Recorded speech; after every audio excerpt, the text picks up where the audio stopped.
একটু বলেন। প্রথমত বলছি, মুখ্যমন্ত্রী যে এই রাস্তায় নেমেছে সম্পূর্ণভাবে তার নিঃস্বার্থে, অর্থাৎ আগামী 26-এ ইলেকশন, সেই ইলেকশনও যাতে যেন তেন প্রকারে তিনি জয়লাভ করে আবার 5 বছর ধরে রাজত্ব চালাতে পারে।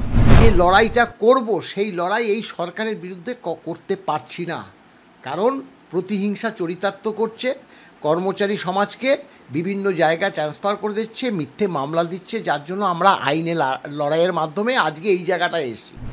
তাই আমরা মনে করেছি যে ওই ডেটটা সব থেকে বেশি সুইটেবল হবে, তাই আমরা সিদ্ধান্ত নিয়েছি 4 আগস্ট আমরা উপস্থিত থাকব এবং এই যে আদালত অবমাননা সেই ব্যাপারটা তুলে ধরব। তার এই যে আবার বলছে যে সরকারি কর্মচারীদের টাকা নেই, মানে দিয়ে দেওয়ার মতো টাকা নেই, অর্থাৎ টাকা নেই, অথচ সেই হিসাব করে আমরা সুপ্রিম কোর্টে রাখতে চাই। আবার বলছে 6 মাস সময় চাই, মানে একদম পরস্পর বিরোধী কথা। কতজন আসলো, আবার সম্পূর্ণভাবে ওখানে থাকলো কি না সেসবগুলো আমাদের কাছে এনে দেখাতে হবে, তাহলেই তুমি মান্যতা পাবে নেতার এবং যা ইচ্ছে তাই করার ক্ষমতা পাবে। এটা একটা সরকার, এটা একটা দল। স্যার, একেবারেই আমরা দেখতে পেলাম আমাদের মাননীয় মুখ্যমন্ত্রী সহ অভিষেক ব্যানার্জি একেবারে বাঙালিদের স্বার্থে, বাঙালিদের রক্ষার দায় একেবারে রাজপথে হাঁটলেন, বক্তব্য রাখলেন। অন্যদিকে একেবারে বাঙালি তো চাকরিহারারাও কোথাও না কোথাও, বেশিরভাগই তো বাঙালি, তাদের স্বার্থটা কোথায়? যারা ডিএর জন্য রাস্তাঘাটে লড়াই করছে তাদের স্বার্থটা কোথায়? প্রশ্ন তো থেকেই যাচ্ছে। ডিএ মামলা ঠিক কোন জায়গায় দাঁড়িয়ে যদি একটু বলেন। প্রথমত বলছি, মুখ্যমন্ত্রী যে এই রাস্তায় নেমেছে সম্পূর্ণভাবে তার নিঃস্বার্থে, অর্থাৎ আগামী 26-এ ইলেকশন, সেই ইলেকশনও যাতে যেন তেন প্রকারে তিনি জয়লাভ করে আবার 5 বছর ধরে রাজত্ব চালাতে পারে। এর মধ্যে বাঙালিদের কোনো যে সুরাহা হবে সেরকম বার্তা আমরা দেখিনি। বাঙালিদের স্বার্থে শান দিচ্ছেন ভোটের জন্য একদম সম্পূর্ণ, কারণ যদি স্বার্থটা দেখতো তাহলে যে এই যে এসএসসি নিয়োগ এবং আমাদের যে ডিএ মামলা, এই মামলা দুটো প্রথম সর্বাধিকার দেওয়ার উচিত ছিল মুখ্যমন্ত্রী। তিনি কি করলো? শিক্ষার ব্যাপারটা তো ছেড়ে দিন, যেটা তারা বলবে এবং বলছেও, আমরা এই ডিএ মামলার ক্ষেত্রটা যে আমরা লড়াই করেছি, আইনি লড়াই, কারণ এখানে রাস্তায় নেমে লড়াই করার তো আমরা যে লড়াইটা করব সেই লড়াই এই সরকারের বিরুদ্ধে করতে পারছি না, কারণ প্রতিহিংসা চরিতার্থ করছে, কর্মচারী সমাজকে বিভিন্ন জায়গায় ট্রান্সফার করে দিচ্ছে, মিথ্যে মামলা দিচ্ছে, যার জন্য আমরা আইনে লড়াইয়ের মাধ্যমে আজকে এই জায়গাটায় এসেছি। কোন জায়গাটায় এসেছি না, 10 বছর লড়াই করে সুপ্রিম কোর্ট থেকে আমরা ডিএ মামলার রায় আদায় করেছি। ডিএ মামলার রায় আদায় করেছি, অর্থাৎ all India consumer price index অনুসারে বছরে যে 2 কিস্তি মহার্ঘ ভাতা সেটা দেওয়ার আইনটা আমরা অধিকার করেছি সর্বোচ্চ আদালত থেকে। এবার দেখুন, দেশের তো আইন আদালত বলে তো একটা কথা আছে। সর্বোচ্চ আদালত রায় দিয়েছে 1.5 মাস অর্থাৎ 6 সপ্তাহের মধ্যে। প্রথমে 50% বলেছিল সরকার, তার মাজা ভেঙে যাবে বলে সেটাকে কমাতে বলে সেখানে 25% করেছে। আগে 25% দিন, তারপরে আপনাদের কথা শুনব, এবং সেটা 6 সপ্তাহ বা 1.5 মাসের মধ্যে দিতে হবে।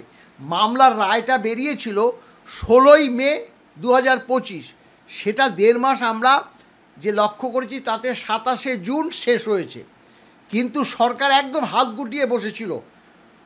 26শে জুন পরে 27শে জুন এসছে একটা MA অ্যাপ্লিকেশন, মডিফিকেশন অ্যাপ্লিকেশন যাকে বলে, সেটা ইমেল করে আবার হাত গুটিয়ে বসে আছে। আমরা দেখুন, যেহেতু রাজ্য সরকার সর্বোচ্চ আদালতের রায় মানেনি, আমাদের যে কর্তব্য, আমাদের যে কাজগুলো আমরা করে রেখেছি। প্রথমত হচ্ছে যে এখানে মুখ্যমন্ত্রী তো কোনো ফ্যাক্টর না, কারণ এখানে আদালতে চিফ সেক্রেটারি এবং ফিনান্স সেক্রেটারি তাদের বাই নেমে আমরা নোটিশ দিয়েছি যাতে দিয়ে দেয়, কিন্তু তারা সেই বার্তা শোনেনি। পরবর্তীকালে আমরা সর্বোচ্চ আদালতে এদের দুজনের নামে আদালত অবমাননার মামলা করেছি। এখন অনেকে বলছে যে আপনারা কেন তাহলে এটাকে মেনশন করে তাড়াতাড়ি মামলাটাকে উঠালেন না। 27 তারিখের পরে পরবর্তীকালে 14ই জুলাই সুপ্রিম কোর্ট এই যে গরমের ছুটি ছিল খুলেছে, 14ই জুলাই খুললে পরে আমরা তো আলোচনা করেছি, আমাদের আইনজীবীদের সঙ্গে আলোচনা করেছি, আমরা আমাদের সাংগঠনিকভাবে আলোচনা করেছি যে 14ই জুলাই খুললে 15, 16, 17 এই সময়ের মধ্যে হয়তো মামলাটা উঠল। মামলাটা ওঠার পর 10 দিন 7 দিন পরে মামলার ডেটটা দেবে, তাহলে যদি 10 দিন পরে দেয় 16 তারিখ থেকে 10 দিন 26 তারিখ হয়ে যাবে। আর আমাদের যে মামলার পরবর্তী মামলার যে ডেটটা আছে, যে ডেটটা দিয়েছে মাননীয় বিচারপতি সঞ্জয় কারোল এবং সন্দীপ মেহতার বেঞ্চ, তারা বলেছে আগে দিয়ে দিন, সরকারকে বলছে 25% দিয়ে দিন, 4 আগস্ট আমি এই আপনাদের মামলাটা শুনব।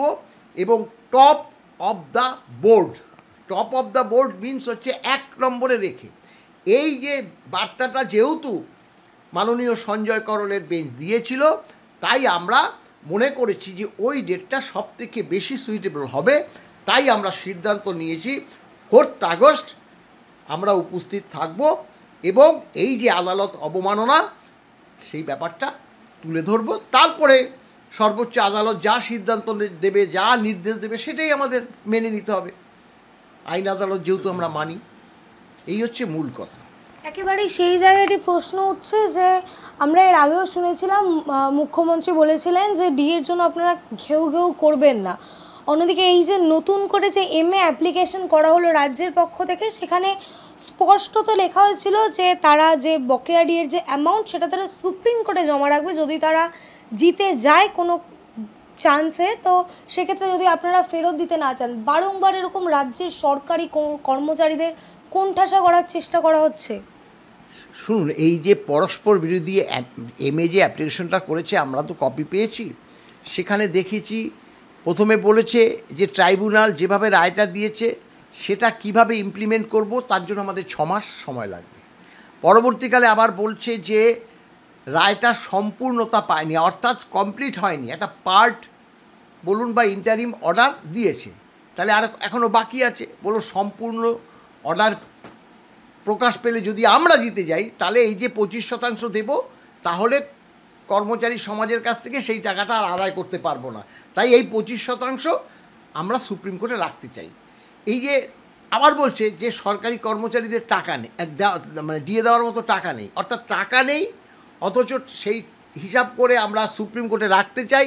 আবার বলছে 6 মাস সময় চাই, মানে একদম পরস্পর বিরোধী কথা। আমরা সেটা মনে করছি নিশ্চয়ই সর্বোচ্চ আদালতও সেই নিয়ে বলবে।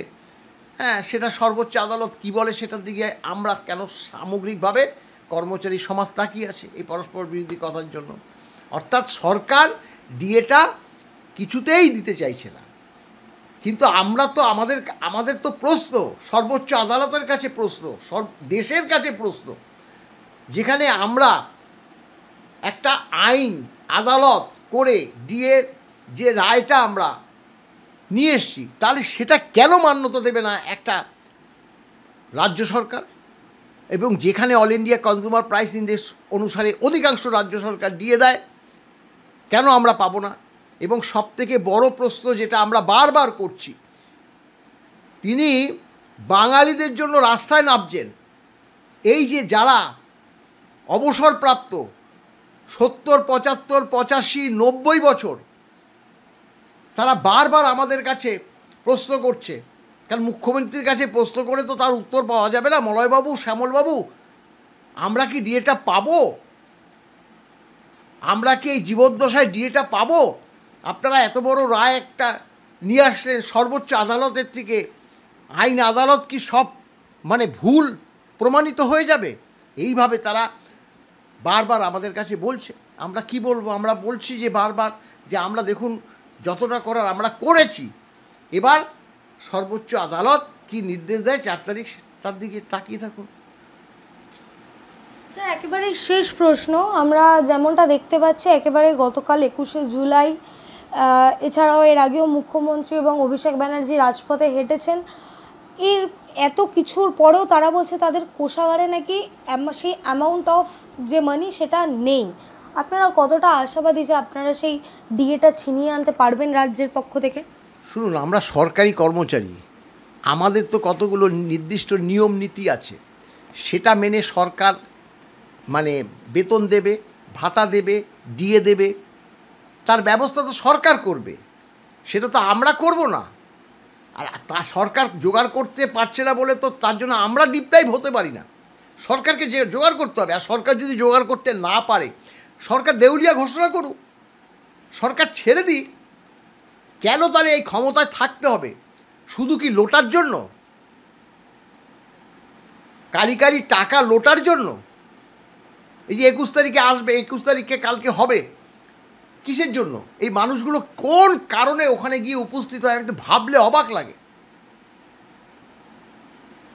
তাদের নিজেদের স্বার্থের জন্য, সাধারণ মানুষের স্বার্থের জন্য কেউ ওখানে উপস্থিত হয় না। এবং উপস্থিত যদি না হয় তাহলে রোজগার বন্ধ হয়ে যাবে, এরকম বার্তাও দেওয়া হয় তৃণমূল থেকে।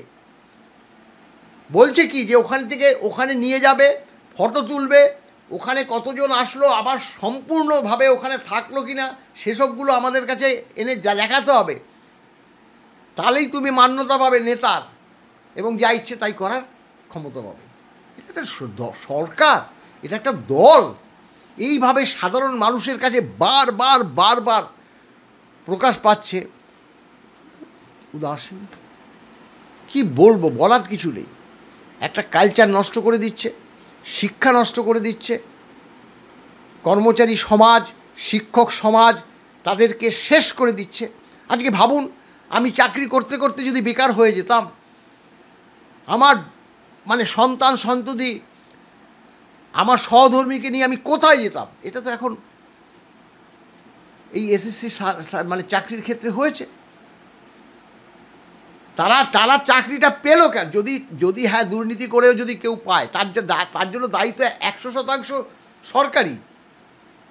তোমরা সেভাবে নিয়োগ করতে পারোনি, তোমরা সুযোগ দিয়েছো, ওদের থেকে টাকা কালেক্ট করার সুযোগটা তোমরা দিয়ে দিয়েছো। এখন তোমরা যদি বলো যে না, আদালত যা বলেছে সেটাই আমাদের মেনে নিতে, আদালত তো বলবেই। আদালত তো আইন দেখবে, আদালত তো আবেগ দেখবে না, কে খেতে পারছে। তাহলে এই যে সরকারের টাকা নেই, আদালত দেখবে? আদালত তো দেখেন, কেন দেখবে? তাহলে তো আদালত দেখতো এই শিক্ষকগুলোকে, যে এরা চাকরি করতে করতে বেকার হয়ে গেছে, এরা যেভাবেই চাকরি পাক, যারা চাকরি করছে তাদেরকে চাকরি দিতেই হবে। সরকারকে বলে দিল, সরকার তো একদম দুহাত উদ্বেল করে নৃত্য করতো যে যাক বাবা, আমরা বেঁচে গেলাম, টাকাও খেলাম, ওরা চাকরিও পেল। কিন্তু সেই জায়গাটা আটকিয়ে দিয়েছে।